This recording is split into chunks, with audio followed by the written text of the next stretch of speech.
On the eve of 27th of September 1994, an Estonian sea officer by the name of Janek got in his car and drove to work at approximately 3 p.m. The weather was pretty good that day, no sign of a storm. Janek drove through the city, easily able to avoid any traffic jams left over from the busy Wednesday morning. And as he pulled up to the port of Tallinn, he grabbed his gear and got out of his car and stepped towards the port, unknowing yet of what was about to occur tonight. He had no idea how big of a role he was about to play in the mystery surrounding the greatest tragedy these seas had ever seen.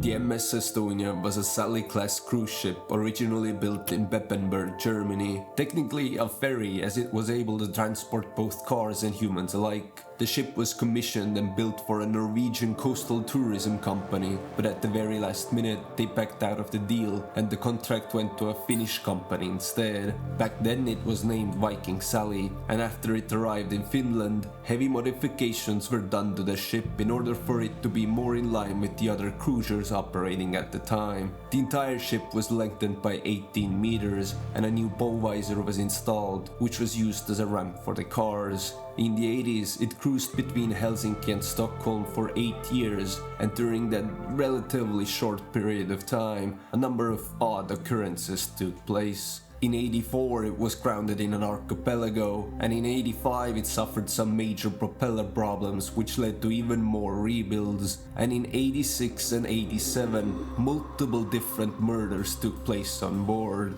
the latter of which is still unsolved to this day.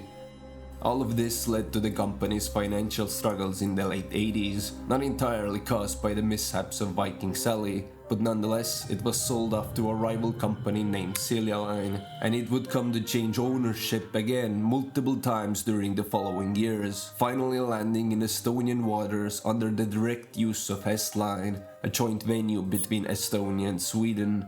After Silja Line's merger with another company, the documents changed hands so many times and the ship was repainted and renamed so many times that the legal ownership became very complex. But alas, in '93 it began its route between Tallinn and Stockholm. As the largest Estonian-owned ship of the time, the MS Estonia symbolized the independence that her namesake regained after the collapse of the Soviet Union. The Estonians had waited centuries for their white ship that would free them of the shackles of the old suppressive regime, and that white ship had finally arrived, promising to take them to a better future. Aquaphobia is the fear of drowning. The sensation of clinging to existence trapped in a sea of blackness. The knowing that no matter how strong you are, how brave or bold or how good of a swimmer you are, you're probably going to die, right here, right now. I don't know if you've ever felt that moment of panic. I know I have. Well, kind of. I love swimming, and sometimes being underwater, I can get carried away. And sometimes when resurfacing, there's that split second where your brain sends out the signal to your whole body that you better hurry up. Now, do imagine that in conditions like these, in water colder than the snow, with your muscles giving out and your breath starting to run out. To understand why this happened in the first place, we need to understand what happened. So I'm gonna do my best to paint you a very vivid picture. Inside the control center, Janek turned off the alarm of his watch, which indicated the start of his routine round throughout the ship. It beeps at every other half hour. His job was to make sure nothing looked out of place, that no one was making any trouble on the ship. He exited the captain's bridge, which was located on the 9th floor, and made his way down to the deck below. He'd done this routine 1,000 times before, so he didn't even have to think of what to do and where to go next. Janek went down the stairs and walked through the common areas, populated by hundreds of passengers.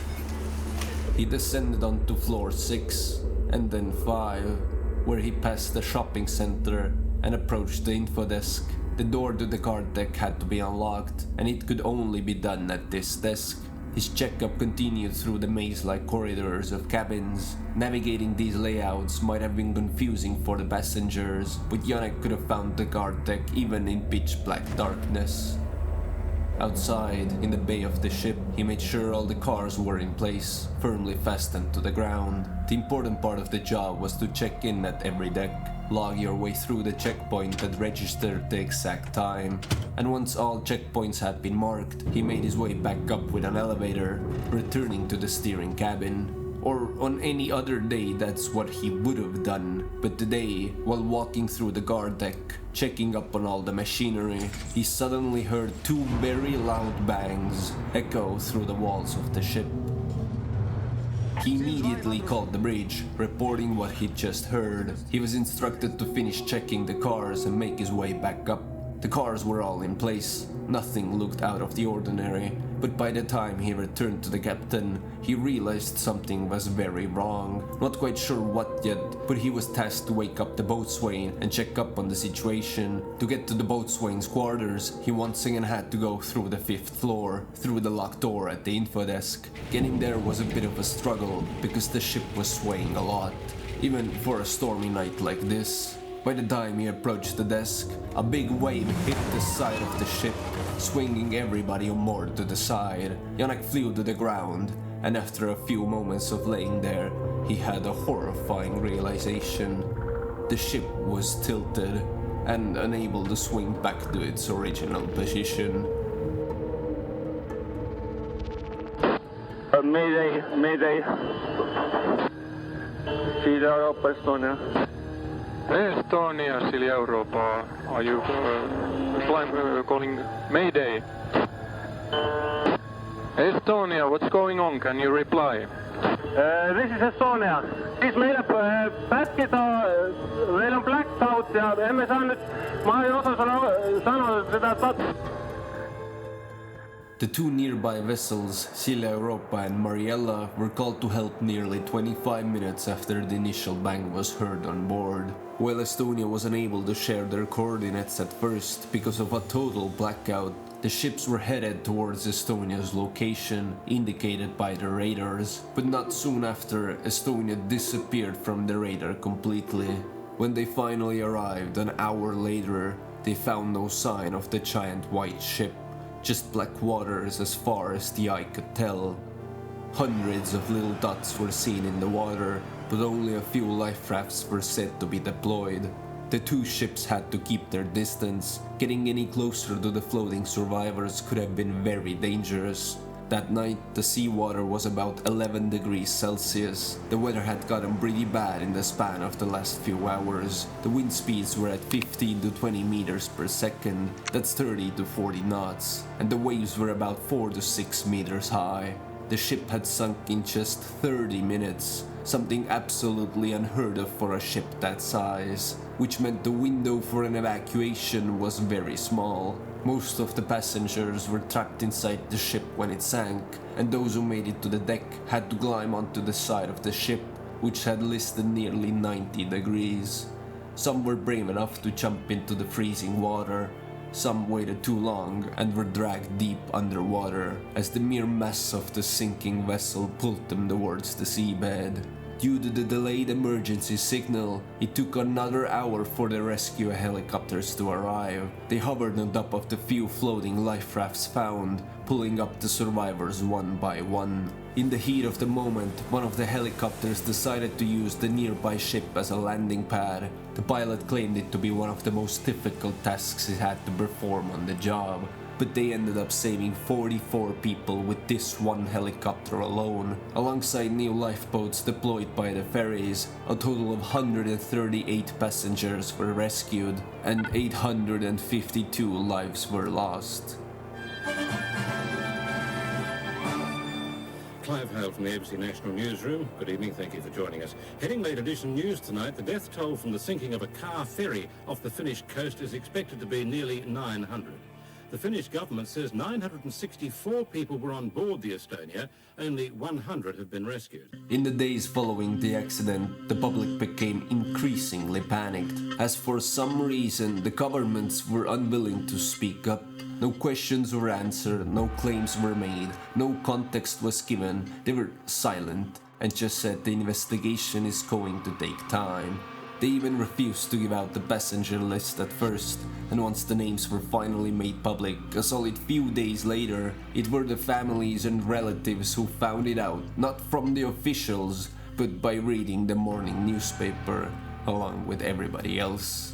Behind the scenes, the officials of the three involved countries put together an investigation committee to study what exactly had happened and to give the public at least some kind of an answer. Although they were experts, none of them have had to deal with something of this scale. The people demanded somebody to be held accountable, so the amount of pressure these individuals must have felt is unimaginable. It was an uphill battle from the very beginning. How to even make sense of what really happened when most of the evidence sunk to the bottom of the sea? Soon more and more problems started popping up. Not only was the legality of the ownership a bit of a grey area, the documentation for the modifications done on the ship by the Finns had apparently been lost, and there were very few surviving crew members to tell their experience. The finger pointing started almost immediately. It was Estonia whose crew occupied the ship and were responsible for its well-being. It was Finland who'd made multiple alterations to the ship's build and who'd misplaced crucial documents. And it was Sweden who lost the most people in the disaster and the only ones with enough funding to begin an investigation operation. Not to mention Germany, who started their own investigation to disprove any claims that the original build of the Estonia was somehow faulty. This circle of blame quickly set the investigation down a spiraling path, one of shadow and mistrust, which made finding out the truth ever so harder. In fact, it seemed like they were actively working against each other, constantly disagreeing on how to proceed, almost as if somebody wanted to keep the investigation going for as long as possible, like the goal never really was to find out what happened. In the weeks following, the Swedish government promised the possibility of recovering the bodies lost that night, maybe even the entire recovery of the ship. But first they needed to dive into the wreck to see the potential damages to the vessel, and this job was commissioned for a Norwegian diving company called Rockwater. The government was hesitant at first, scared of the potential trauma caused by the graphic sight that was waiting for the divers. But they had no choice, and so they dove deep onto the sea floor.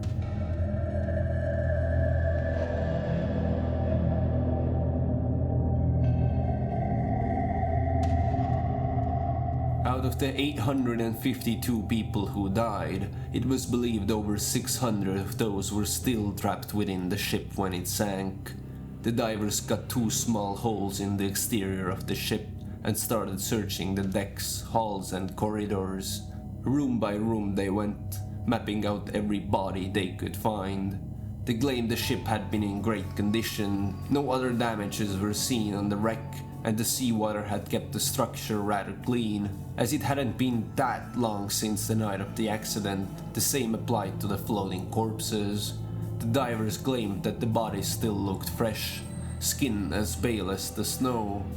Some were still seen wearing makeup.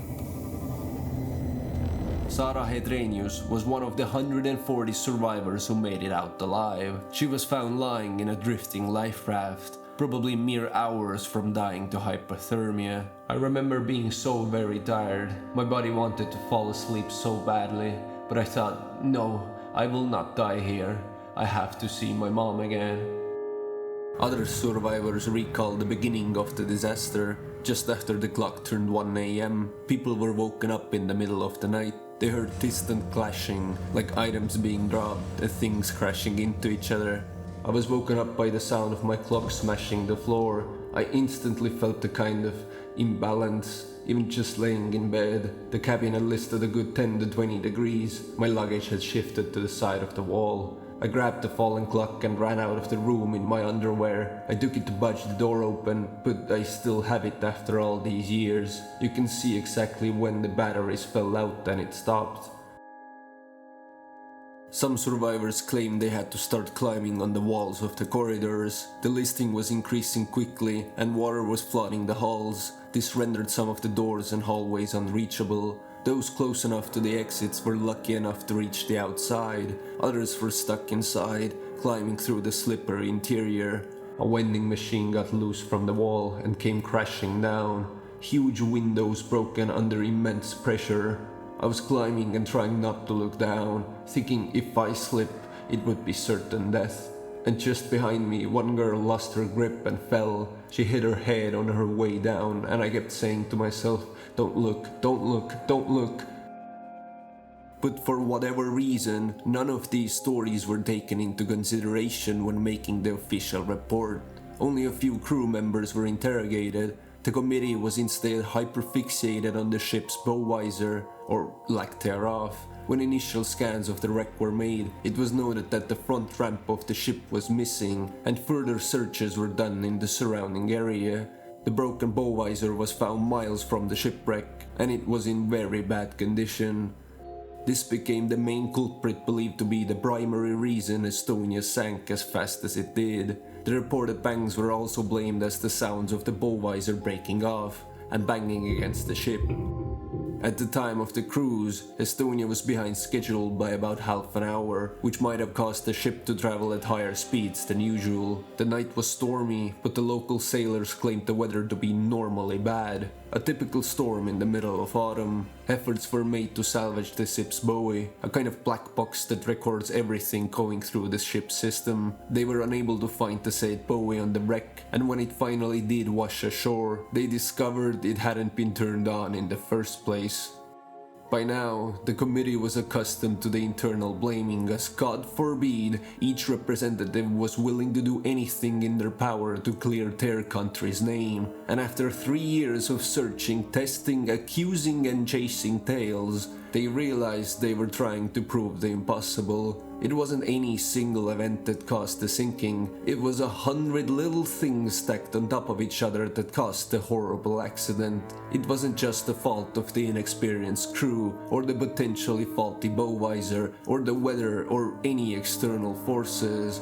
It was a series of unfortunate events that caused a disaster that happened so fast, nothing could be done about it. Yet the committee still had to release a final report. And in 1997, the 280-page document was released underlying the single root cause of the problem, something told to the public almost immediately. The bow visor fell off, thousands of liters of water rushed into the ship, and the ship sank.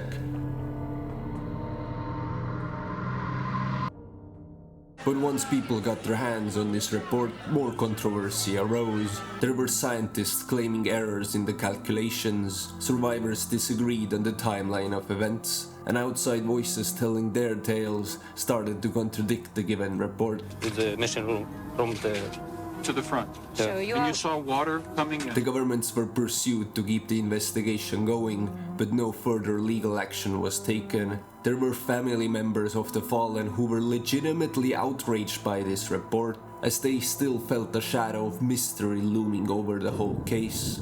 Why won't they recover the ship? Why won't they allow further dives to be made? And why on God's green earth would the Swedish maritime representative lie on national TV? And to make matters even worse, during this time the government had given out the final decision not to recover the bodies nor the ship itself. They claimed it to be too difficult and too costly.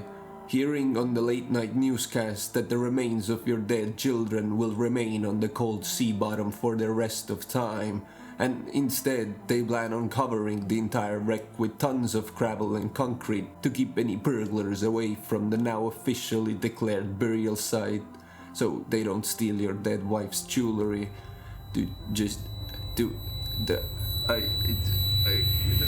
Not recovering the bodies is one thing, but to cover up the entire site so no further operations, examinations or recoveries could ever take place. Helvete!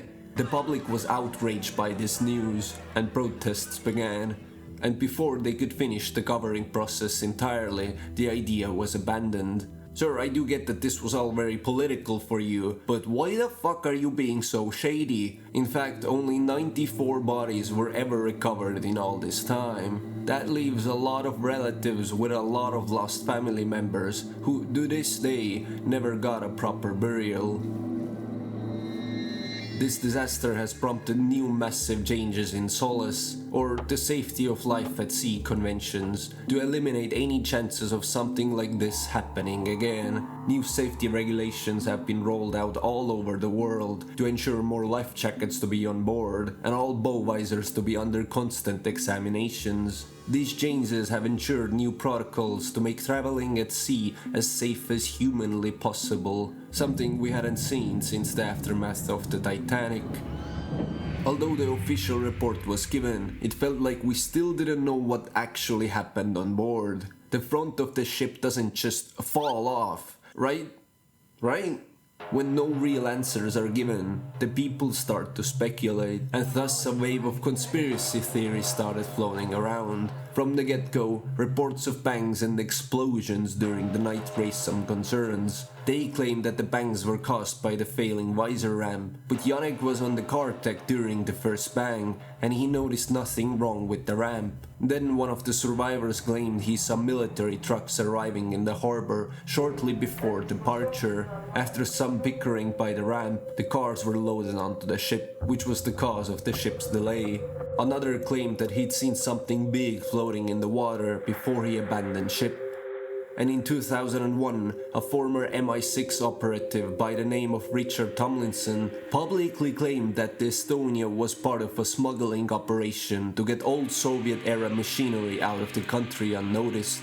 He said this shadow operation was directly tied to the British intelligence, who were the ones who came and covered everything up. They were the ones who told the local governments to prohibit diving to the wreck, that under no circumstance must anyone see what was really aboard the MS Estonia. Of course, the United Kingdoms declined these claims, and the trail once again went cold. But this was enough for the media to start entertaining the idea, what if it actually was a Russian submarine that shot down the ship? They had apparently issued a warning to stop the smuggling operation, but the warning was ignored, and thus force was used to stop it themselves. We were told that in the next few weeks, some vehicles would come through the gates that needed to be boarded without a checkup. We were ordered just to let them through, and the first time they arrived, I still went to have a look. It was some kind of military equipment, not weapons, just technology. Sweden later acknowledged that military cargo was transported on the ship earlier that month, but denied that any such cargo was on board during the fatal voyage. Another theory was that this was a deliberate false flag operation intended to achieve a specific political or military goal. The geopolitical status of the Baltics was still shaky after the fall of the Soviet Union, and the Eastern European countries were as much allies as they were competitors to each other. There are experts who claim this to be an organized sabotage from one deep state to another, but most consider the theory speculative and emphasize that the disaster likely stemmed from the tragic combination of structure failure, human error, and rough seas. Others believed it to be a terrorist attack. Some said there must have been collision with another vessel. One dude even claimed it had to have been aliens. And no, I'm not making that up. It might sound crazy to you, but when the people in charge of finding out what happened keep telling you what happened, and what happened, but had yet to ever answer why it happened, you kinda get why people started making up their own stories.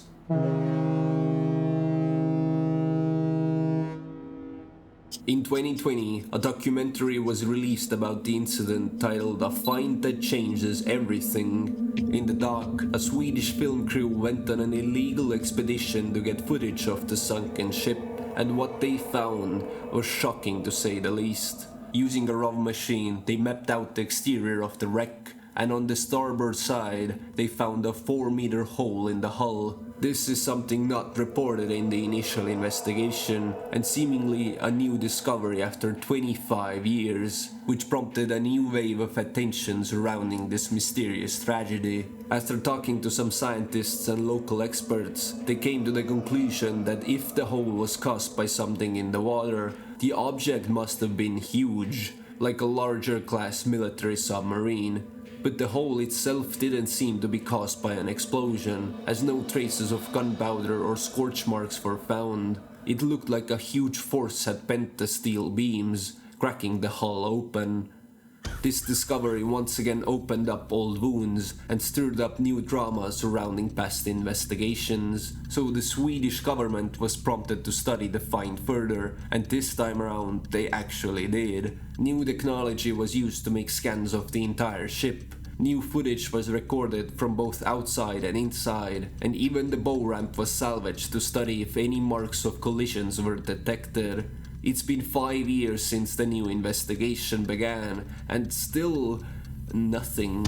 Not that we haven't heard anything from them, just that they had nothing new to say. No kind of front-side collision was traced. No explosions happened on or around the ship. Still no clear idea how or why the visor bolts broke. Although in 2023 it was publicized that at the time of Estonia's departure, the official checkup papers had been faulty. It was claimed that the ramp section hadn't been under important safety inspections, as it hadn't been considered a crucial part of the ship. Once again, the problem was not solved, just the blame was handed to the next person. Henrik Evertsson, the director of the doc, could have gone to prison for this, but as they used a German boat to film in international waters, they were let off with a fine, and we were left back where we started. Was it really just a doobie broken part of the ship, which defects had not been detected, traveling at speeds too high and in conditions too bad to make it back to shore in one piece? Or was there actually something more there? Something or someone playing a crucial and unconsidered role in the array of events? They said the hole must have been caused by the ship hitting the seabed, but the bottom of the sea mostly consists of mud and clay. No big rocks were detected near or around the wreck. But it is worthy to note that the wreck itself is laying on a slope, and as the years have gone by, the ground under it has shifted along with the entire wreck itself, which might mean it's been damaged over the decades of sitting there, or the giant stone that caused the said hole has been covered by the ship's wreck. Another mystery in the sea of questions is the whereabouts of Estonia's captain, Avo Piht.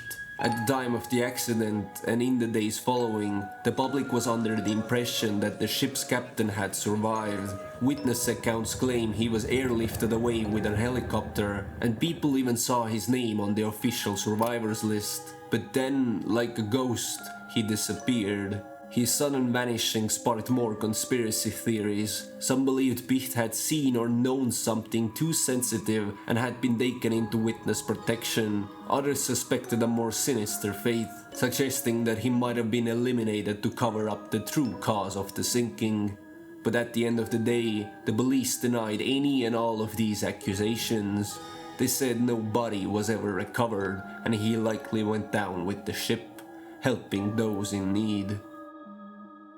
To this day, the victims, the families, the next of kin got in this horrific accident still don't know what actually happened aboard the Estonia that night.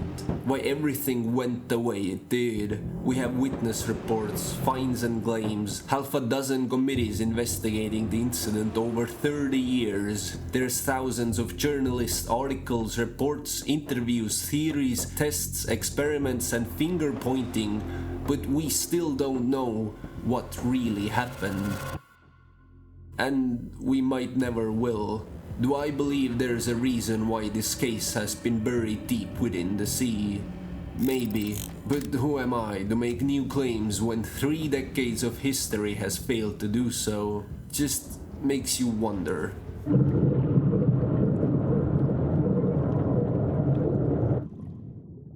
I feel the need to also mention the memorial sites located in Tallinn and Stockholm. One of them is called the Broken Line, symbolizing the lives that were cut short. It has all the names of the 900 victims carved into it, and it overlooks the Baltic Sea, the exact route Estonia would have taken.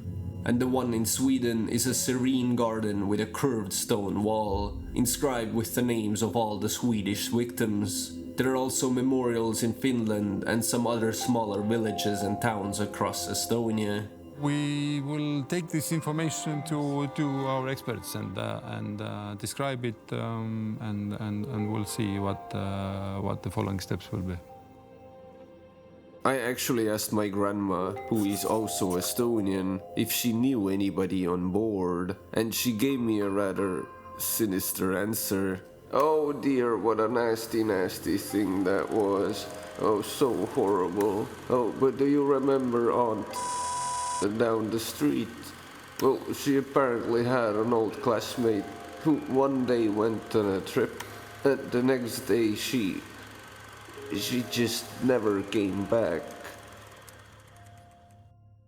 Thank you for listening to me tell you this tale, to understand a little better what went down on that frightening September night. After all this time, there really is only one thing we can do, and that is to remember what happened, and thank you for letting me help you remember. If you enjoyed the video, any and all kinds of support is very much appreciated. The making of this video has been quite the experience, but I'm glad to see how far we've come. Here is to us, and everybody we lost along the way. And now, folks, it's time to say goodnight.